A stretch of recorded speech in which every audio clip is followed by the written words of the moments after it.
Good morning.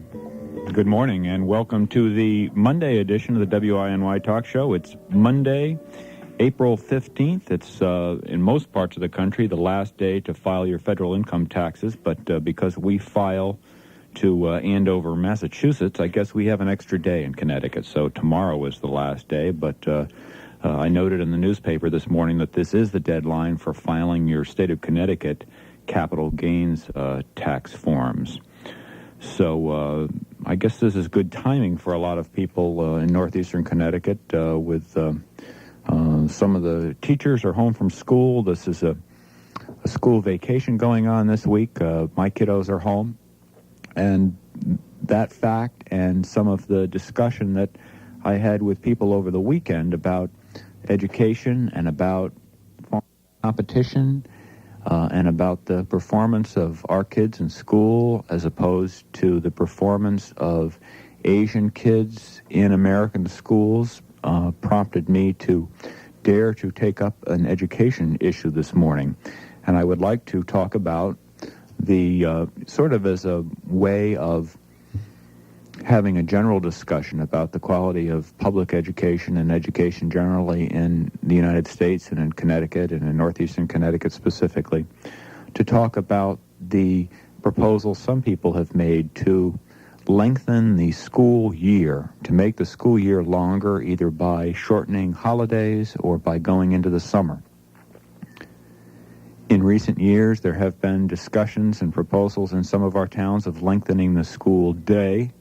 In Woodstock, the town where I live, this year the school year was expanded in the lower grades, and I suppose the jury is still out on what the effect of that has been. But I thought we could begin the discussion by using as an aid an article written by Lee Iacocca, the chairman of the board of the Chrysler Corporation, which appeared in January of 1991 in the American School Board Journal as the first in a series of articles from people in industry. This is from Lee Iacocca. It's fairly short. It's less than 2 pages in the American School Board Journal. Not long ago, I read a nationwide survey that found 65% of Americans want business leaders to serve on local school boards. I'm all for the idea, too. After all, schools supply me with my workforce, and I need to make sure I'm getting good people. In fact, if I ever ran for a spot on a school board, I know what platform I'd adopt: a longer school year. Trouble is, nobody would vote for me. The same survey that shows Americans want business leaders on boards also shows Americans unequivocally reject any suggestion to fix our schools by making the school year or school day longer. And 7 years ago, when school officials in North Carolina extended the school year, angry citizens voted them out. Well-heeled parents who want the kids away at camp all summer don't want a longer school year. Divorced fathers who have custody in the summers don't want it. Taxpayers thinking that school taxes are too high to begin with don't want it. Those who say, quote, kids need to be kids, close quote, don't want it. A lot of teachers who for years have had their summers free cringe at the prospect. Of course, you don't need to ask kids their opinion. Isham Martin on the WINY Talk Show, reading from an article by Lee Iacocca in the American School Board Journal on the subject of longer school years. But ask a businessman who sees that 18-year-olds coming out of the local schools can't read a job application, and he'll tell you extending the school year is a great idea. Everybody wonders why our kids score lower on standardized tests than do kids in the rest of the world. It doesn't surprise me one bit. I would expect them to, because we don't send them to school long enough for them to be equal. Our kids go to school 180 days a year. That's half a year. In Russia, they go 210 days. In most of Europe, they go 220 days. And in Japan, they go for about 240 days. That means Japanese kids pack the equivalent of 4 years of college into the same 12 years it takes hours to finish high school. I don't think I get that sentence. I'm going to read that again. That means that Japanese kids pack the equivalent of 4 years of college into the same 12 years it takes hours to finish high school. What's magic about 180 days anyway? The world has changed. American kids don't need 3 months off to help parents grow crops. Less than 3% of the population lives on a farm. Chances are both parents work, so kids are left at home without any adult supervision. They hang out. They watch TV. They shoot hoops. Some get involved with drugs or crime. American kids don't have lower IQs than the kids across the ocean. We just don't let them develop their skills. They're failing because we're failing them. You don't have to look to other countries to understand that burying your head in books is how you get smart. Somebody did a study in Chicago and found there was no difference between first graders from all different types of backgrounds. No group was any smarter than the rest. But by 5th grade, Asian Americans had much higher math achievement scores. Why? They work harder. Should I say that? They work harder. In fact, by the time Asian Americans hit high school, they spend 40% more time doing homework than other students. I don't believe tacking on an extra 20 or 30 days to the school year will screw anybody up. One of the big recommendations of the 1983 report, A Nation at Risk, was to extend the school year to 200 or even 220 days. Since then, there's been a lot of talk. People in Congress think a federal commission should study the issue. Bills have been introduced in Utah and Missouri and in some other states. The District of Columbia School Board has endorsed adding 40 days. Maryland's board just passed a resolution to phase in an extra 20 days. But the Maryland legislature must approve it. A lot of talk, but so far not many people have tried shaving time off winter break or adding a few days in August or June. In fact, in the whole country, there are only 7 schools that keep students in class for at least 215 days. I'm no expert on selling schools to people, but after 44 years of selling cars, I think I know what the problem is. Marketing. This idea is being marketed all wrong. If you ask voters, do you want to pay more taxes so your kids can go to school longer? They'll say no. Nobody wants to pay more taxes. But if you'd ask them, quote, do you want your kids to be able to compete in this world? You might get a different answer. Maybe it's time we started asking it that way. Isham Martin, we have an open forum today, but I would like to have a discussion about education, and from the starting point of my poll question to you, our listeners, today. And there are children home from school. We welcome calls from our young people in northeastern Connecticut who are dying to listen to the WINY talk show, but normally have to go to school and are unable to. From school teachers, from school administrators, give me a call. The number at the WINY talk show is 928-2721, 928-2721. If you're calling from the Plainfield area, the number is 774-5161. I've been reading from an article by Lee Iacocca, the chairman of the Chrysler Motor Company, with his position that what we need to do to improve education in America is to extend the school year. In Connecticut, I believe the state mandates 180 days of school. In Putnam, where we're sitting this morning, the school year is 182 days. The staff works 186 days. Do you think it's a good idea for the state of Connecticut to mandate a longer school year? Good morning, you're on the air. Yes, good morning, sir. Hi. I have a comment on education. Yeah? Okay, in the Plainfield school system. Yep. My daughter's been identified as a gifted child, and I hope the Plainfield Board of Education will take into consideration the needs for these children, Mm-hmm. and provide those children with the education that, let's say, they could really use. Yeah, would you speak just a little louder for us, sir? Yeah, okay, sure. We've heard what you've said. Okay. Your daughter, how old is your daughter? She just turned 8. Mm-hmm. And, well, so far the requests haven't gotten anywhere. And there's also one more item. The size of the classrooms, the students are, well, almost hitting 30 pupils per classroom. And that's quite a burden for a teacher to handle. Mm-hmm. And, well, I'm familiar with the 3rd grade, and we're hoping that the Plainfield Board of Education will take this into serious consideration and provide another teacher. Mm-hmm. Have you any older kids? No, I don't. No? No. What is your sense of my poll question this morning, whether the school year should be extended?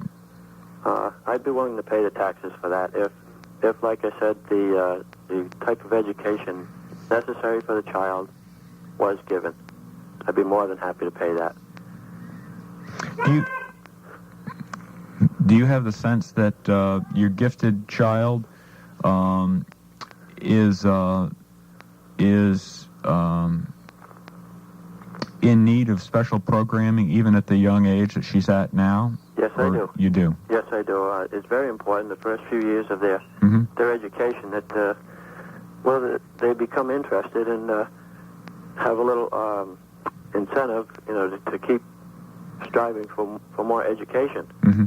Now, if the child sits there somewhat bored, I'm afraid that the consequences in that could be very, very devastating. In the early years, we want children to want to go to school, want to learn things, which naturally, just human instinct, they want to learn.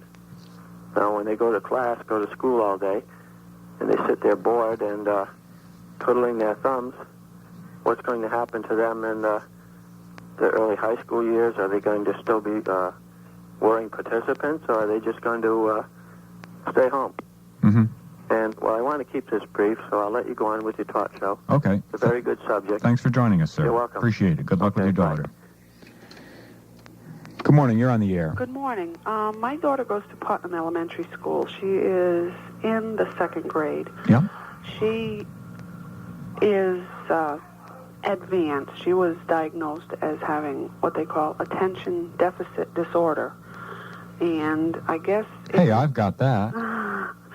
It was due to she has an ability higher than children in her grade level. And I was wondering if the school is going to have some kind of program for children with the higher ability, because she tends to distract other children in her class because she's done with the classwork before the other kids are, because it's like it's easier for her, and she tends to get bored with it, and she wants more of a challenge. Mm-hmm. And she's a very bright little girl.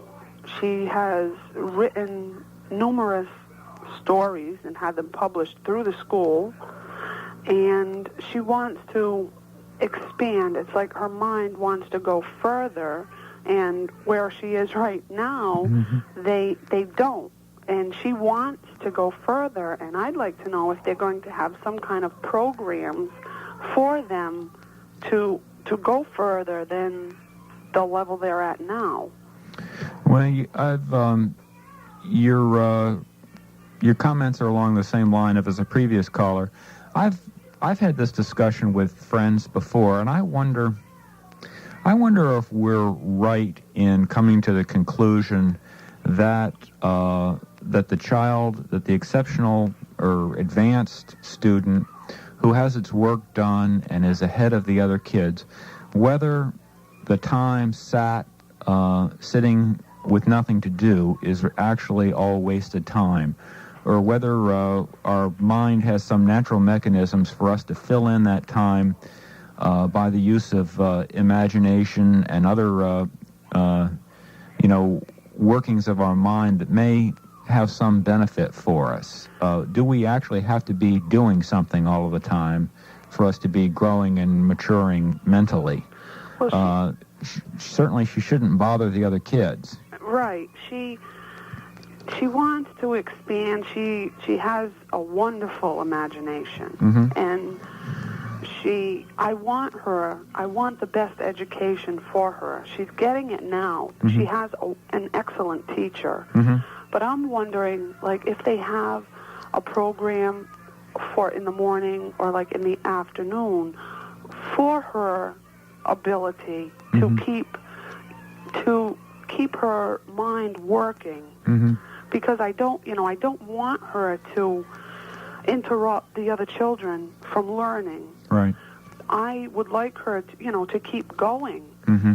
And seems to me the very best thing that you can do, and I'm a layman at this. Mm-hmm. Don't get me wrong, but as an interested parent, and it sounds like a good parent, I think that together with the school teachers, you should just make sure that you continue to provide her a steady stream of good reading material that you get from the library, right, and challenging, difficult stuff, and she can fill in her time that way. Right. Now, I've gone through numerous subscriptions through the school and on my own for books. I have books constantly coming in the mail for her to read, workbooks for her to do, and she's got her mind constantly going, but it's at, the projects and the lessons they have at school. When she's through, she gets bored and she tends to interrupt the other kids.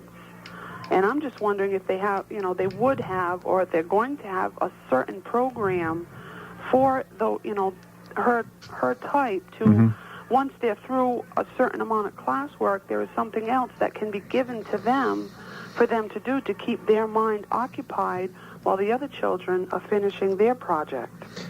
Well, the most important thing is for you to just be diligent during the years that she's in the public schools, that mm-hmm. you get down there and you talk with teachers and other staff there. And I believe that the parents that stay involved and that talk to the teachers and that are a presence around the school get the best shake for their kids. And I think that it's a good school system in Putnam. I think that you'll find that they'll be responsive to your concerns. What do you think about my poll question? Do you think that we're in a situation in the United States where if we're going to keep a pace with the rest of the world, we need to have a longer school year? Well, I think in some circumstances, the school year could be a little longer. If not, they could have some kind of summer programs to help the children advance and prepare them for the following school year and what's ahead of them. Okay, I'm going to take that as a yes and move along. Thank you. Nice talking with you. Bye-bye. Good morning. You're on the air. Hello, Isham. Steve Tomeo from Pomfret. Good morning, Steve. How are you? Fine, thank you. I think you're raising a real good question there with the longer school year or longer school day. I sit on the Pomfret School Board, and for the last 2 years I've been advocating that Connecticut school systems take a long, hard look at this.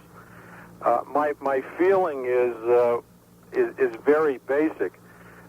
For any of us that graduated from grammar school or high school years ago and have been out 20 or 30 years, just think of the volume of information that has accumulated since that time. Yet we expect the minds of our children to absorb this greater volume in the same amount of time, 180 days. I think it's unfair to the student, and I think it's almost impossible for the educational system to handle this. The reason I think it's impossible is that over the many years, the state has mandated many things for teachers to cover, all of which may not be particularly academic related. They may have some effect on us in our life and be of value to us, but they may not be in the nature of math and English and reading and writing. So I am in favor of a longer school year, but when I think about it, I say, how can we accomplish this? And I think Lee Iacocca is right. We have to market it. And you can see by your callers that they're all interested in education. Mm-hmm. And really, we talk about all of these deficits. When you really sit down and talk with people, they're willing to pay for education. They're willing to pay for quality education because they know if they don't provide quality education for our children, that the end result will be a poor and illiterate society, which will cost us more money in the long run. This is attorney Steve Tomeo, who practices in, are you in Danielson, Steve? Yes. Who lives in Pomfret and is on the Pomfret School Board. My wife is a school teacher, and she tells me, and of course I've heard this from other sources and read about it, that part of the problem and the need for the longer school day is that the state and just the natural compassion on the part of school personnel to the variety of social problems that they are encountering with the kids in the school is necessitating that a lot of time be spent on things that, as you point out, are not specifically educational, not reading, writing, and arithmetic. The schools are dealing with a lot of kids that are damaged already at a young age by lousy home lives. And we had the discussion about hunger in Connecticut a couple weeks ago on this program, and there's tens of thousands of kids coming to school hungry in Connecticut. So we're not only needing to feed them figuratively because they're from broken homes, and we're even needing to feed them literally. Is this more than the public schools are, more than is reasonable for them to take on?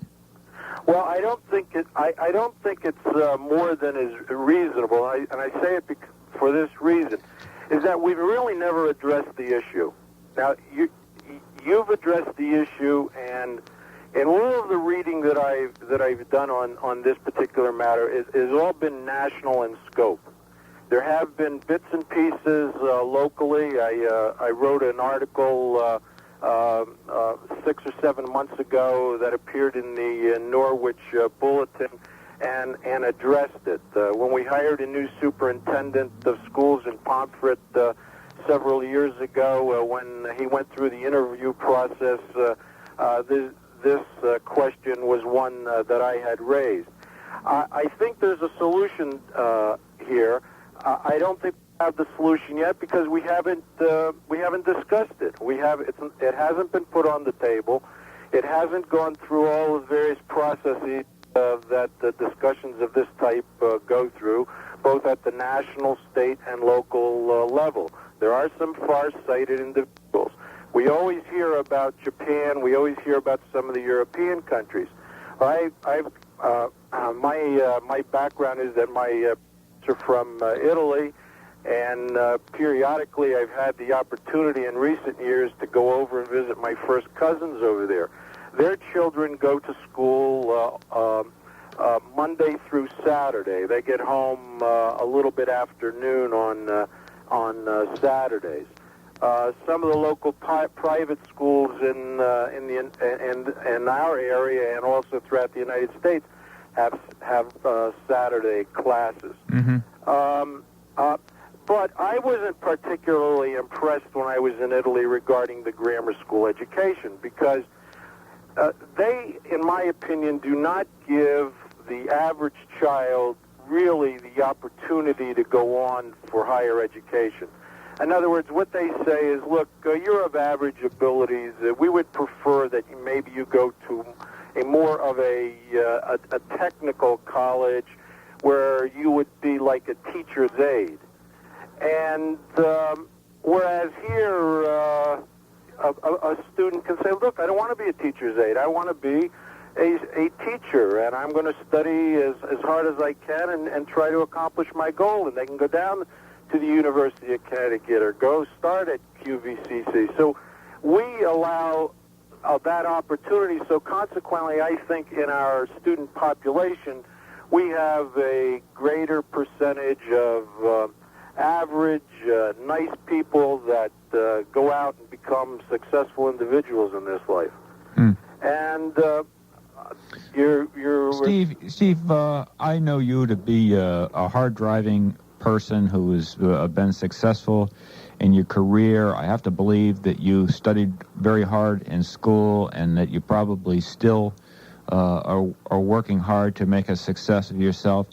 I have a sense that there is a certain softness that has set in among Americans, and that extending the school year and having more standardized testing and spending more money on teachers and building more schools, that a lot of this stuff is for naught if the society doesn't just have a more serious attitude about the importance of education. To me, an awful lot of where success in education takes place, where the rubber meets the road, is the kid at the desk in the well-lit room with the open book, able to push himself to him or herself. I've got all hymns to do the homework. Yeah. You know. Yeah.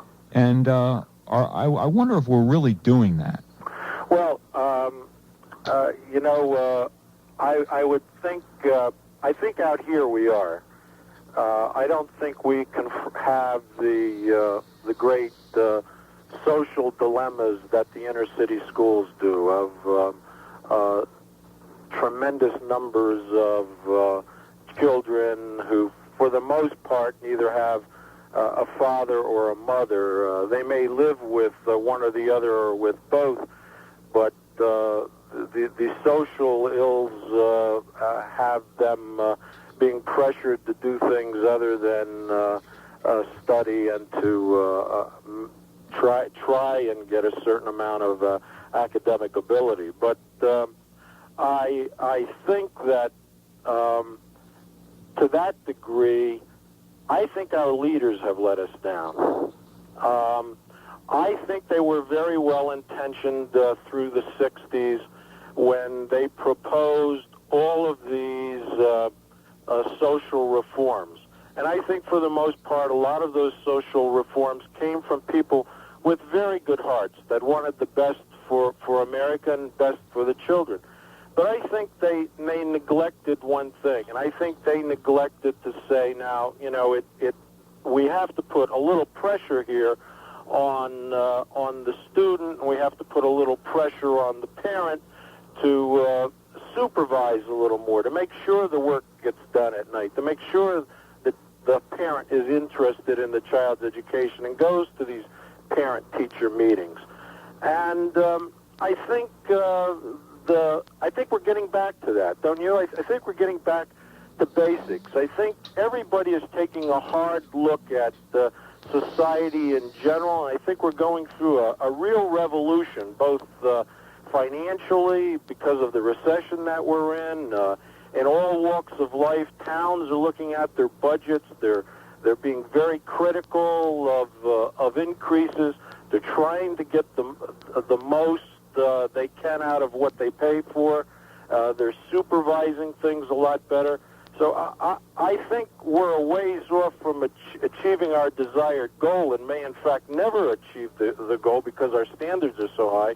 But I just think that this program like this is getting it out on the table. When people when Americans start discussing something, they always come up with the best solution.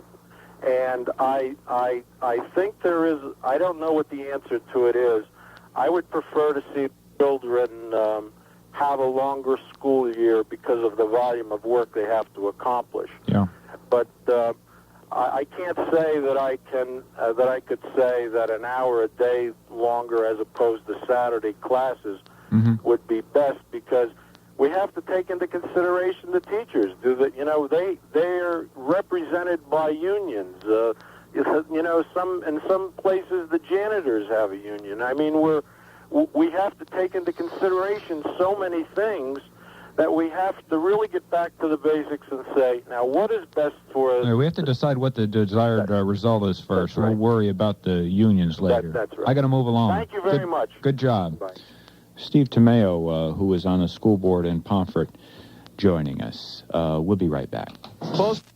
Exactly this afternoon, we've got the Red Sox and the Cleveland Indians at Fenway at 10:45 this morning. It's Patriots Day, which gives us a reprieve on filing our federal income taxes. Good morning. Good morning. I'm calling in response to your question of the lengthening of the school day. Right.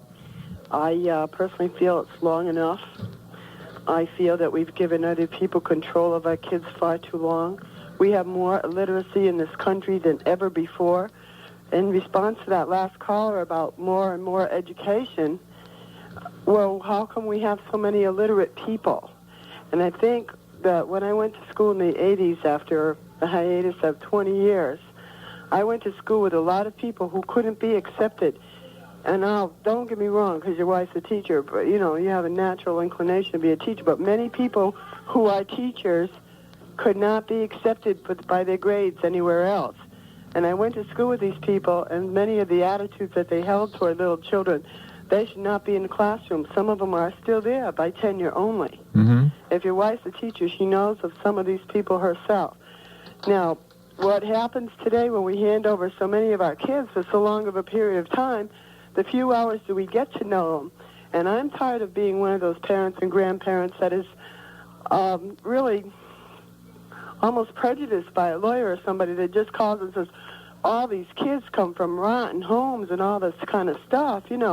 Most of the homes that I know are good homes. It's stuff that you read about in the paper or send your social worker to. Well, we're living in paradise here compared to the conditions that many people in our state are living in, and I don't think it's paradise, because I've taught here and I've taught in schools in the inner city, and I'm also a school and a proponent of home study, and I'm also a proponent of tuition. If we're paying taxes for people who aren't getting educated, people who are in there getting socialized, psychoanalyzed, everything but, and they're coming out illiterate. If you have a tax dollar, give it to the parent to spend where they want to send their kid to school. I agree with you completely on that. And make sure that the parent has a say in the education. Not, don't dumb them down. Don't say, this is what we're teaching your kid, and we want you to follow it. Somehow have an aggregate plan for this child and say, okay, your child is a random learner, yours is sequential, whatever, and this is the plan that, what is your input? What would you like for your child? Maybe your child would be best home with the family in a learning setting. Maybe your child would be better in a gifted environment. Do studies that way. Just don't, we have like almost a class distinction. We're going, people that are graduating and being accepted everywhere, and others that are illiterate. Mm-hmm. This isn't just from a certain part of the state. Well, I think it's a big problem that. It's a big, very big problem. We have kids that can't even relate to each other if they didn't go to school with each other. Or if you can even see them in church, they don't relate if they didn't go to the same school. This is not a social function. School is supposed to be an education preparation, not a socialization thing. Yeah. And so you're okay. I'm putting you down as a no, and I've got to move along. Because we want to know who is bringing up our child. We're bringing up our child. They're supposed to be educating them. Okay. Thank you. They're not. All righty. Bye. Let's see. Good morning. You're on the air. Good morning, Isham. Hi. I don't know if this is going to help at all, but children, I think, are not going to learn unless they're really motivated. And back years and years ago when I was in Killingley Memorial School and I had Miss Bazner and Mrs. Hutchins and Miss Brodeur, who does a lot with education still now and writes for the papers, we were allowed if we were doing well in our studies, to do special things like on Friday we would go down to the lower classes and help with children that needed help. Mm-hmm. And we were allowed to work with maybe a special art project or another project. And it was like a lot of us worked for that Friday. And I think working with the younger kids in the lower grades make us feel important. It was like a big sister or big brother type of thing. And we understood then that what we knew, even though we didn't think it was that great, meant a lot to the younger kids. And I don't know if it's possible to do that, but I think it would take a lot of load off the teachers that have kids that are problems because they're bored, one, or younger kids who are not learning, who need that special attention. And it was something that, like I say, we had to keep up with our studies. And I would even take things home to make sure I got that Friday. Yeah. And maybe this is something that we need, because it's not what the teachers are trying to teach. You can bang your head against the wall if the kid isn't listening. I don't think the quality of the teaching in Connecticut specifically is the problem at all. No. I think we have good teaching. And I think it's a mistake to keep focusing there. I think Mr. Tomeo is right that we need to really air this and to come to a real consensus as a people about whether we're getting the job done and what value we place on education. That's where it all comes from. What do the kids know about? What do the kids believe about the value that their parents place on education? They're going to absorb those values from their parents. And I'm afraid that the dissolution of the family has got a lion's share to do with the problems in the United States. Okay, broken homes. Okay. Some of the kids I worked with did come from homes where their parents weren't really into education, because this is a long time ago, where you quit school and went to work with your parents in the mills. But a lot of them, because we were allowed to do this special thing or allowed to go and work in the younger grades, a lot of them did change their attitudes. You know what? I've got to ask you to answer my poll question, and I've got to do the weather. So, longer school day, longer school year, or not a longer school year? A longer school year if we can get the kids more interested in trying to understand what we're trying to teach them. I put you down as a yes. Thanks for joining us today. Bye-bye. Call me again. Isham Martin on the WINY talk show, where we've got 2 good phone calls from you coming in, and we'll be to them right after Bob Harris's forecast, brought to you by Safeway Petroleum.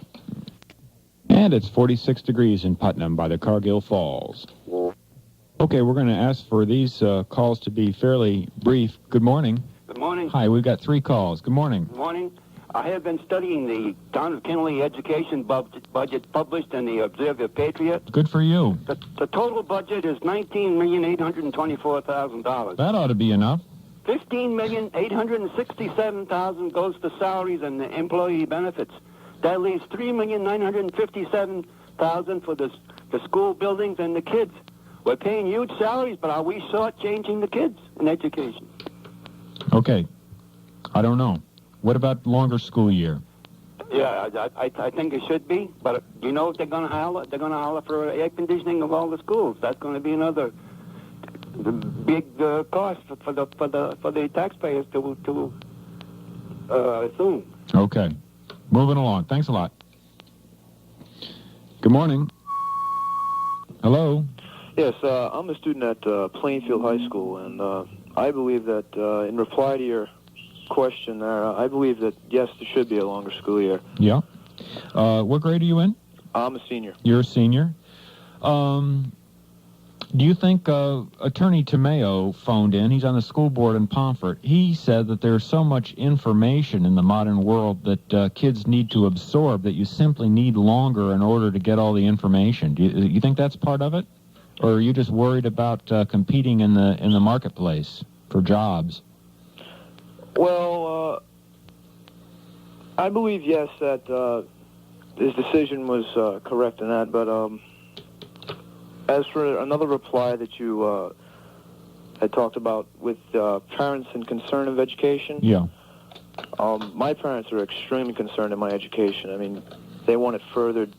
They're probably so concerned. They're probably so concerned about it. You get a little sick of it sometimes, huh? Well, I look at it this way. I mean, it is my future that's at stake. Yeah. Therefore, the decision is yours. Mm-hmm. Have you appreciated that your parents have coaxed you and encouraged you over the years? Oh, yes, I've appreciated it very much. Yeah. You going to college? Hopefully, yes. Mm-hmm. What are your plans? Well, after graduating this year, I'll probably be attending United States Army training course. Mm-hmm. My career goal so far is to make a career out of the armed forces. Really? Not just to get the GI Bill help, but to make a career in the armed services? Yes, that's correct. Well, I wish you well. Thank you. Thank you for joining us. Yep. Good morning. You're on the air. Yes, good morning. I see it differently. When we ask the school to teach our children about sex educations and different things of that sort, which should be taught at home, it's not working. It's a miserable failure. If you get a good rapport with your child or children, they can come to you and ask you the question about different things that are bothering them. I don't know what's wrong. I mean, in other words, they bear these children, and they figure that the school is supposed to take over where the parents should. And let's face it. Look at the social mores we have here. I mean, the children see their parents that are separated, and the husband's living with a woman, and the woman, the mother is living with a man, and this goes on and on. There's incest. There's all types of social things here that's a no-no. And if anybody, what's happened to the society anyway in general? I've never seen such loose morals. You're not supposed to be taught at school what's right or wrong. You're supposed to be taught in your own home. If you got the right kind of parents. The trouble is that the kids arrive at school with these problems that impede their ability to learn.